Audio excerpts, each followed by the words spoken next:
are getting things set up, just about ready. Just a little reminder as we get started and I bring up my calendar. We will not be having class next week because it is the day after Rosh Hashanah, and I am going to absolutely be exhausted, and I apologize for that if it messes up your schedule. And then, of course, on the 5th of October, it is Yom Kippur. So obviously, I'm going to be busy with something else, and I hope that you'll be busy with that too.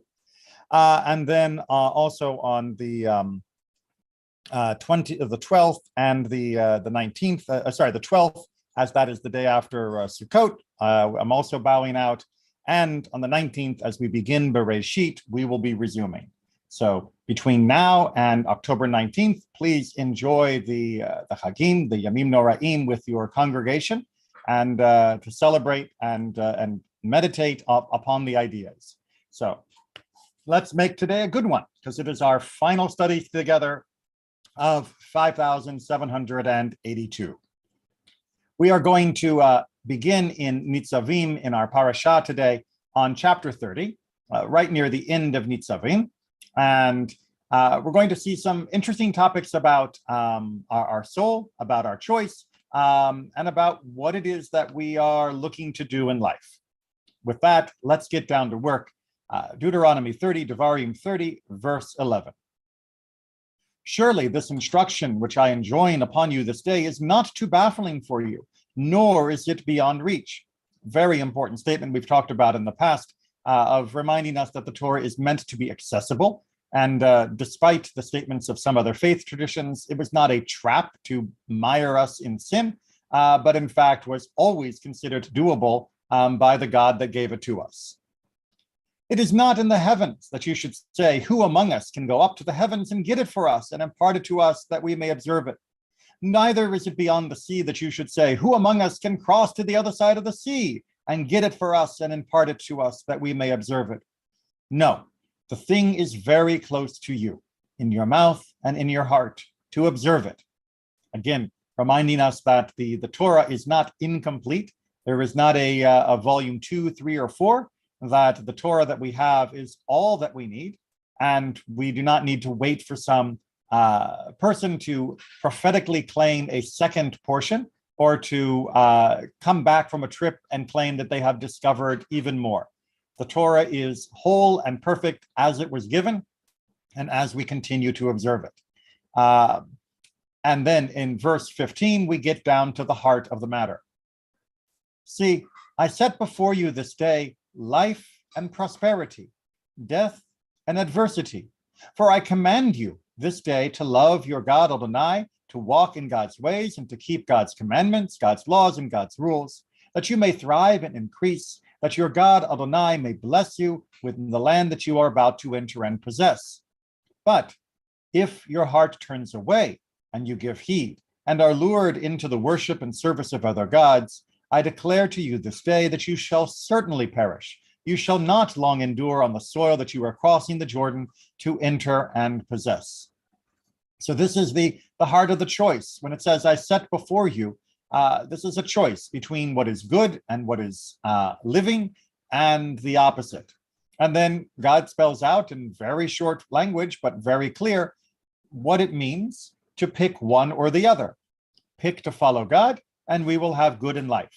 Pick to go against God, to ignore the commandments and turn to idols, and we will perish. And then our final two verses. I call heaven and earth to witness against you this day. I have put before you life and death, blessing and curse. Choose life, if you and your offspring would live, by loving your God Adonai, heeding God's commands, and holding fast to God. For thereby you shall have life, and shall long endure upon the soil that Adonai swore to your fathers, Abraham, Isaac, and Jacob, to give to them. And that is the summation. As we draw into the conclusion of the Torah, Moses brings it together through God's words very, very succinctly. This is what it's all about. It is about choosing life. It is about choosing life meaning choosing to follow the commandments in a way that brings good and life to the community. It is as simple as that. It is as difficult as that, because observance is not something that is a light switch. Observance is not something that is self-evident and obvious to all of us. Observance requires a great many details and a great deal of wisdom and learning. And observance requires building a life that allows us to observe. And that last one is where I want to begin our discussion in the commentaries. But before we jump there, is there anything that someone has that they would like to either share about the part we have read, or questions they have on the same section? Let me just turn back to the YouTube channel because I had gone back to the calendar. Okay, so with this in mind, let us take a look in a different area than you might expect us to start. We're going to actually begin from the Midrash on Kohelet, on the book of Ecclesiastes. For those of you that are unfamiliar with Ecclesiastes, shame on you, go and read it. It is a great book, difficult to read because it reads differently than many other biblical texts, but of immense importance and great insight. But here is one verse taken from the book of Kohelet, Ecclesiastes. Enjoy life with a woman whom you love all the days of your life of vanity. Vanity, again, doesn't mean selfishness in this context. It means a life that doesn't have intrinsic meaning, which he has given you under the sun, all the days of your vanity, as that is your portion in life, and in your toil that you toil under the sun. Like so many things in Kohelet, we can get a slightly mixed feeling here. On the one hand, we are being told to enjoy a life with love, to be with a woman that would bring love and joy to our life. And yes, we did marry for love in the past. That is not only a modern phenomenon. There may have been more considerations in the past and more family involvement in the past, but finding a way to be with somebody you love and to love the one you're with, as the song goes, was always very, very important in Jewish life. But at the same time that we are being given this very beautiful direction, Kohelet is also telling us, yeah, because life is kind of pointless. There's also this certain almost nihilism in some of the words of Kohelet that can strike someone as being very depressing. And to point out indeed that we are going to toil under the sun, that our life is one of work, may also seem off-putting to many. In general, I would like to point out that Kohelet is the record of somebody, Kohelet himself, attributed as King Solomon, working through the different issues of what does it mean to enjoy, to be in life, to find fulfillment and meaning. And that in anyone's journey, there are going to be high points and low points. There are going to be feelings of exaltation and feelings of frustration. And you will definitely feel both when you read through the book of Kohelet, which traditionally is read for the holiday of Sukkot coming up just around the corner. But you should also understand the full takeaway from the book of Kohelet is one that does sanctify and celebrate life in many ways, this being one example. Now, Rabbi Yehuda Hanassi has the following to say in the name of the Holy Congregation: acquire for yourself a craft with Torah. What is the reason? Enjoy life with a woman. That doesn't exactly seem to follow. Well, it does. What Rabbi Yehuda Hanassi is trying to say here is that by taking this line from chapter 9 in Kohelet that says that you should enjoy your life with a woman and you should toil under the sun, meaning live during or work during your days, the idea is that we do need to have some work. That as much as life can be pleasurable in the company of a beloved companion, we do have to work. And that means that in addition to Torah, which is the given, as we saw from Deuteronomy, as part of our life, and in addition to companionship, which we can see here in Kohelet, we are also being reminded that we will have to work, that you're going to need a job. Now, we're going to see even more on that in the next passage. It was taught, the mitzvot incumbent upon a father regarding his son are to circumcise him and to redeem him, circumcise Brit Milah, of course, for the eighth day, and Pidyon Haben, the redemption of a firstborn if they meet certain criteria, and also to teach him Torah, and to teach him a trade, and to marry him to a woman, meaning to bring him to the chuppah. Some say also to teach him to swim in a river, which is a very important point that is brought up a few times in rabbinic literature, that all Jews should be taught how to swim. Now, to teach him, from where do we learn that we need to teach our children? As it is stated, you shall teach them, Deuteronomy 11.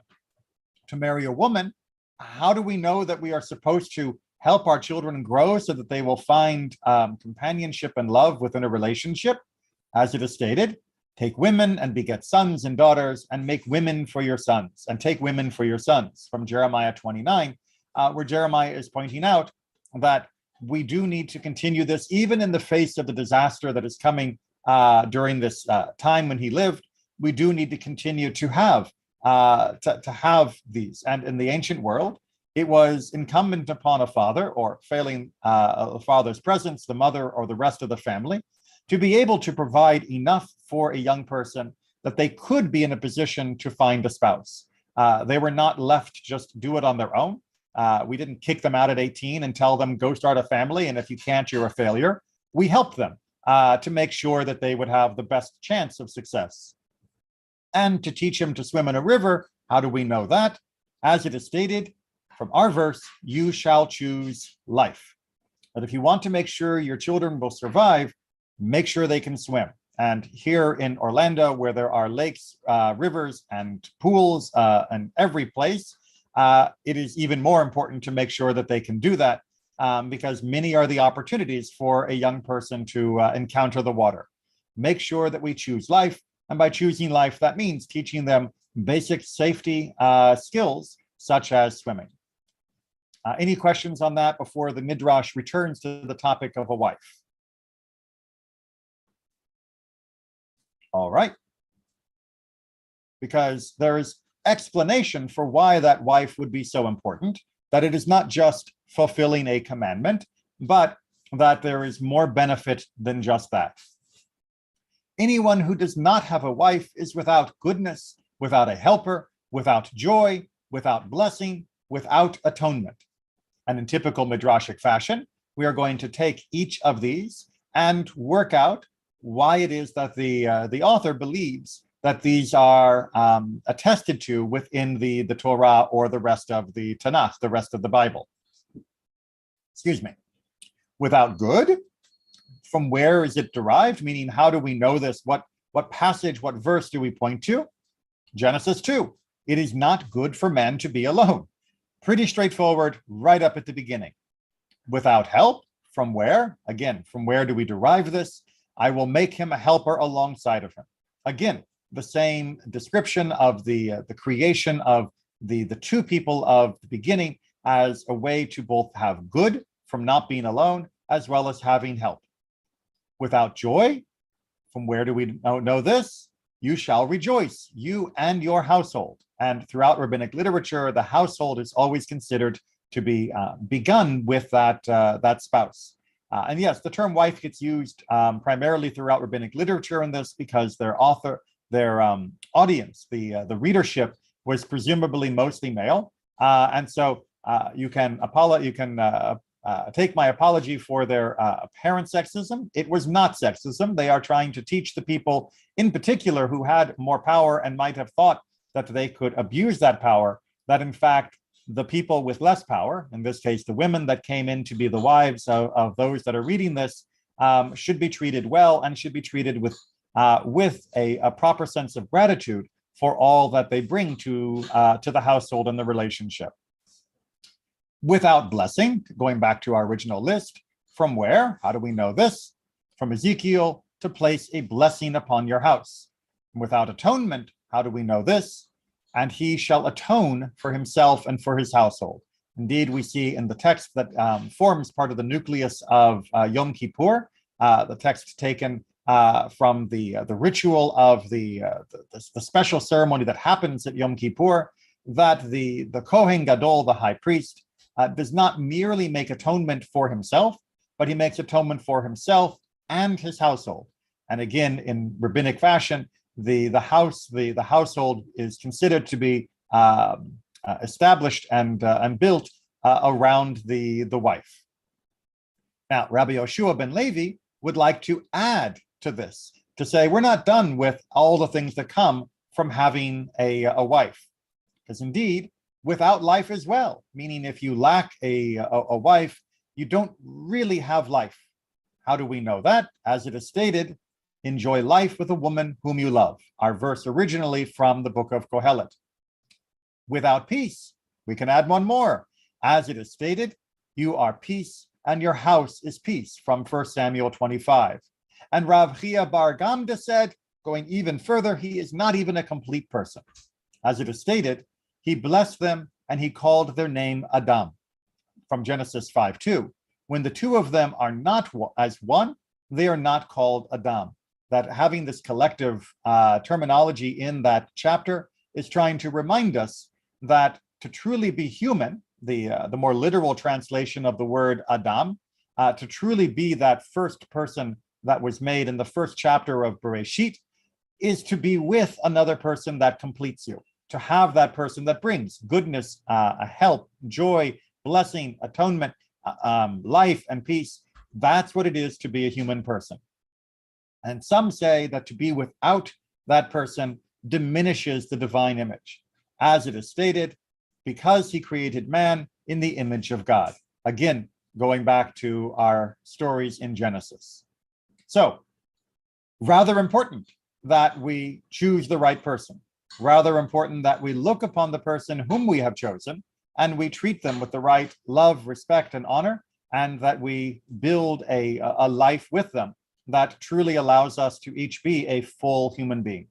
It's a beautiful insight and one that is always important. But as we are preparing for Yamim Noraim and reflecting on our life, make sure that you are also reflecting on the relationship you have with the one that is closest to you, not only those that are more distant. And please never take them for granted.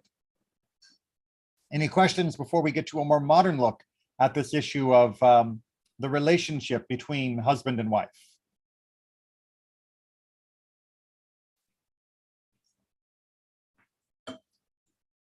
All right. Since desire and lust can bring a person so low, some Gentile philosophers and theologians maintain that the way to reach spiritual heights is to stay as far as possible from lust and desire. Some rejected marriage entirely, and others support marriage solely for the purpose of procreation, while admonishing men and women alike to stay as far as they can from carnal lust, as it is shameful for people to so degrade themselves. The Torah, however, which hopefully your understanding means that everything that was in those first few lines is not a Jewish value. The Torah, however, teaches that there is nothing shameful about sexual relations between husband and wife. For this is how God created people, and something that is so basic to the very existence of the world, that brings new life into the world, cannot be shameful. On the contrary, it contains an element of sanctity. Judaism is very importantly, very positive when it comes on the intimate relations that are between a loving couple and mutually consenting couple. And this is something that is repeated over and over again throughout our text, to such an extent that it is indeed quite obvious to anyone with a thimbleful of study that indeed there is nothing shameful about intimacy between such loving partners. But to continue with the theme of choice, God created us with a good impulse and an evil impulse, what we call the Yetzer HaTov and the Yetzer Hara, commanding us to choose the good. From our verse, I call heaven and earth today to witness against you this day. I have put before you life and death, blessing and curse. Choose life, so that you and your offspring will live. The root of both impulses is one, and God gave us free will to direct our impulse toward good or toward evil. Consider our craving for food. It can be channeled toward gluttony, which destroy health and cause people to forget godly ideals, or it can be directed toward refined consumption that gives a person the opportunity to thank God and increase joy and health. The stronger and more important an impulse, the greater its power for good or evil. So he's trying to argue that the impulse is not necessarily a bad thing in and of itself. We want food. The way that we go about seeking that, the way we give in to that impulse, that becomes ra or tov. That can become wicked or good. If we give in to that impulse, guiding it with good ideals and principles, then that impulse will actually benefit us immensely. And if we give into it in a baser way, then that impulse will degrade us and will harm us and those around us. And as he said, the stronger and more important an impulse, the greater its power for good or evil. There's simply too much horsepower. It's going to go one way or the other, and it's going to go in a big way. And there is nothing stronger than the human sex drive, through which new life is born and divine unity is revealed in the world. Therefore, when this desire is directed toward evil, toward promiscuity and adultery, there is nothing worse. But when it is directed toward good, increasing love and unity between spouses, there is nothing nobler or holier.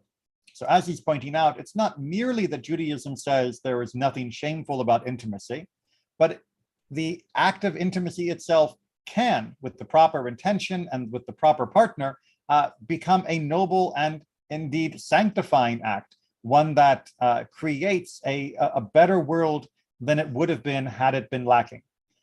Indeed, this is a far cry from the beliefs of many other faiths or philosophies that unfortunately have a very negative view on intimacy. This is the meaning of the statement from the Talmud: if husband and wife are worthy, the Shekhinah, God's presence, is with them. If they are not, fire consumes them. When a couple expresses their natural drives within the sacred framework of marriage, the Shekhinah dwells with them. However, if they direct their sexual drive toward promiscuity and adultery, God's presence disappears. They are left only with the fire of their lust, which will never be satisfied. It will consume them in this world and the next. The idea being that the passion will be there, but a passion that is not directed towards a sacred or blessed union is one that will be all-consuming, because indeed that kind of passion can never be quenched merely by giving in. There will always be more and more and more drive if there is nothing to it other than the momentary pleasure. And as such, Judaism says, use the drive in a way that will elevate you and your partner, for that is the only way to make it a lasting and beneficial action. And the opposite direction carries with it rather unfortunate consequences. Any questions then before we change our topic a little bit to come back to this idea of choice in a more general sense, not merely in the marriage or intimacy?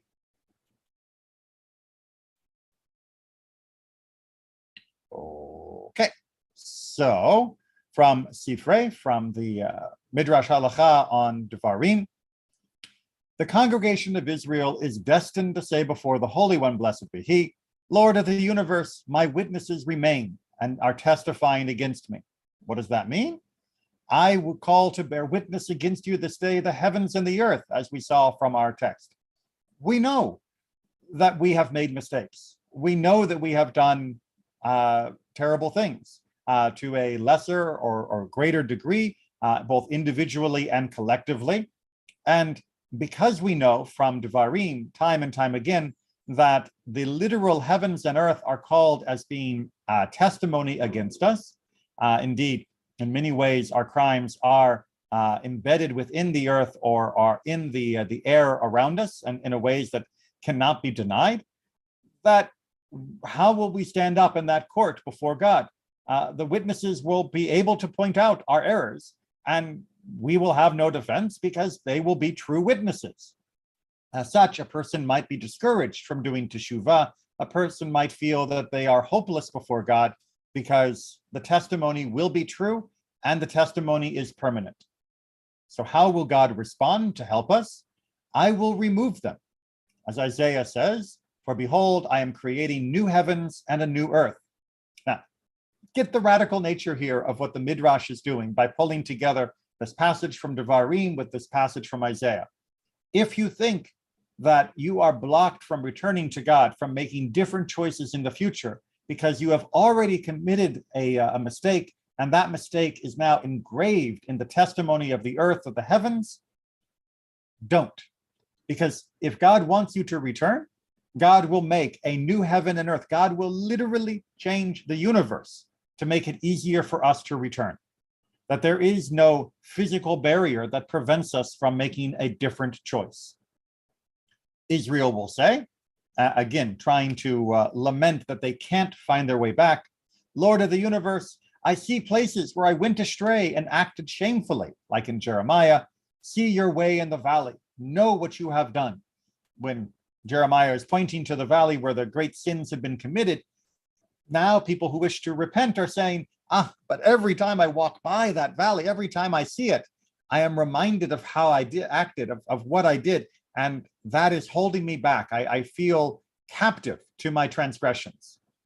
And he will respond, God, I will remove them. Isaiah 40, every valley will be raised. I don't take that just as being, it will make life easier for us to come to God physically, meaning walking. Take it instead metaphorically that God will remove any reminders of our past mistakes once we have done teshuvah, once we have fully repented and returned. Israel will then say, Lord of the universe, but my name remains, meaning the identity that I think I have of myself, what I have associated with my own identity, that is still there. When I hear my own name, I only hear my own crimes. And he will respond, I will remove it. And you will be called by a new name. Israel again, but Lord of the universe, your name is linked with that of the Baalim, of the idols, the ones that we worship. I will remove it. And I will remove the names of Baalim from her mouth, meaning that we won't even be able to say the names of the false gods that we went after. Afterwards, Israel is destined to say, but you have already written, if a man divorces his wife and she leaves him and marries another man, can he return to her again? And God says, did I not write a man? And have I not already told you? For I am God and not a man. And have I divorced you, house of Israel? Is it not already written? Where is your mother's bill of divorce, by which I sent her away, or to which my creditors have I sold you? In the end, all of the things that we feel prevent us from returning to God completely and fully. All of them are illusions. They are mental traps. They are psychological tricks that the Yetzer Hara, our evil inclination, play upon us to make us think that God would not allow us to return, that God would keep us from coming back, that God would prevent us from ever changing our life, that we are destined or fated somehow to live a life that continues to be down the direction that we shouldn't live. All of that, God would change heaven and earth to help you. God will wipe away any memory of what you have done. God will go so far as to change what we say, and never think that God is done with you. Never think that God has made it impossible to return. There is always a choice, and that choice should always be life. There isn't an expiration on that, and there is no barrier other than our own willingness to make that turn. Questions or comments on this striking text of God's radical willingness to help us find our way back?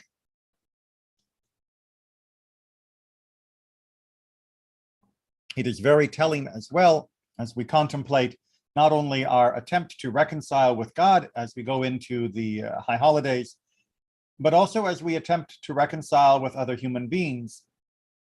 How much would we be willing to do to help make it easier for another person to return? If someone has wronged us and they come sincerely seeking forgiveness and to repair the breach, do we put barriers in their way? Or, like God, would we look for ways to try and make it possible for that reconciliation to happen? Do we want them to grovel more? Do we want them to suffer more? Do we want them to never feel that they can be free of that burden of mistake that they now wish to repair? No. We follow the pattern that God has given. And just as we seek God's willingness to change heaven and earth to allow us to return with our new heart, so too, when someone comes sincerely trying to repair a relationship, we should do the same. And so too, when we seek to repair our relationship with another, we should hope that not only will they, but God too will make that path easier. Never believe that the door is permanently shut. There is always a way. Ultimately, if the other person does continue to keep that door shut against all of our true and sincere attempts to open it up, then at that point, yes, it is their fault for maintaining that breach. And if they choose to turn and eventually welcome us back, we should not have revenge or petty acts of vengeance against them. We should allow them to overcome that mistake too. And our final text for today, let's see, can I get that? Yes, I can get that all on one screen. Behold, I set before you this day blessing and curse. That was from earlier in Deuteronomy. Because it is written here, and the life and death I have set before you, and the blessing and the curse. Lest Israel say, since the Holy One, blessed be he, has set before us two ways, the way of life and the way of death, we can choose whichever we wish. It is therefore written, and you shall choose the life, you and your seed. So you might think that because God has given us free will, that God has told us we can choose blessing or curse, life or death, that really we have the ability to choose either way. And, that's up to us. Like a parent telling their child, well, you can go to the dentist or not. Really, one of those is the correct answer. Now, what do we mean then by God giving us this choice? Well, they bring a mashal, they bring an analogy, a parable, if you will. A man is sitting at the crossroads with two paths stretching before him. One whose beginning is level and whose end is thorns, and one whose beginning is thorns and whose end is level. So picture the person sitting there, and behind him are two roads going in different directions. He informs the passersby, the path whose beginning you see to be level, for 2 or 3 steps you will walk on level ground, and in the end on thorns. And this path, whose beginning you see to be thorny, for 2 or 3 steps you will walk in thorns, and in the end you will walk on level ground. So he is giving them the Google traffic update on each of the 2 routes, and technically allowing them to choose, but allowing them to choose with information. Thus did Moses speak to Israel. You see the wicked prospering. For 2 or 3 days, metaphorically, they will prosper in this world, and in the end, they will be cast away. They see the righteous suffering in this world. Their end is to rejoice. As it is written in Psalms, light is sown for the righteous ones. Or zarua lat tzaddik, as we sing from Kabbalat Shabbat every Friday night. So it may look like this path, the wicked path, is an easier one, and it may in fact be an easier path to start. Certainly it is less trouble to learn how to be righteous and to just follow your instinct into whatever problems it might be. Certainly it is less difficult to control oneself and just give in to whatever spontaneous impulse you have. But in the end, that will eventually come back to haunt a person, to bring them down and to make their life a misery. On the other hand, yes, it is harder to do the right thing. There is more that is asked of us if we are trying to live well. We need more control to avoid impulses that would harm us and harm others. We need to study to know the right way in difficult situations. And we need to walk through the difficult paths of repentance when we have made mistakes by apologizing to God and to each other. That's not easy. That's a little thorny, you might say. But in the end, what has been sown will blossom forth into light. It may not look like it at the first. It may look like it is a more difficult road to walk. But as we walk that path more and more, the difficulties, the thorniness of it becomes less and less of a problem. And we realize that this is leading to a better and better life for us and others. Unlike that path that looked easy at the start, which is only getting harder and harder for us and for those around us. as we are now approaching Rosh Hashanah in less than a week, please make sure that you think carefully about the path you want to walk in 5783. Choose the path that will bring life. It may seem a little more difficult to start. It may seem even thorny to start. You may have to face some uncomfortable truths about yourself, about others. You may have to have some difficult conversations with God and with other human beings. But recognize that that slight bit of thorniness now is what will create a much easier path further on. And that any savings you may get right now, any shortcuts you might be taking now to avoid all of those difficult times, well, all you are doing is saving up more and more suffering for yourself and others that will eventually break forth and cause too much pain. Pick the more difficult path now so that you have a better path for the rest of the year and all the years after. Any questions or comments? I love the analogy with the two paths, the thorny path and the easy way. My Psalm commentary draws on that quite extensively for Psalm 1, which of course is King David saying, "Do not follow the path of the wicked," recognizing that it is more challenging to perform all the mitzvot, but that will bring us into the green pastures in Psalm 23. Exactly. And in fact, Psalm 1 is also quoted in the full version of this Midrash.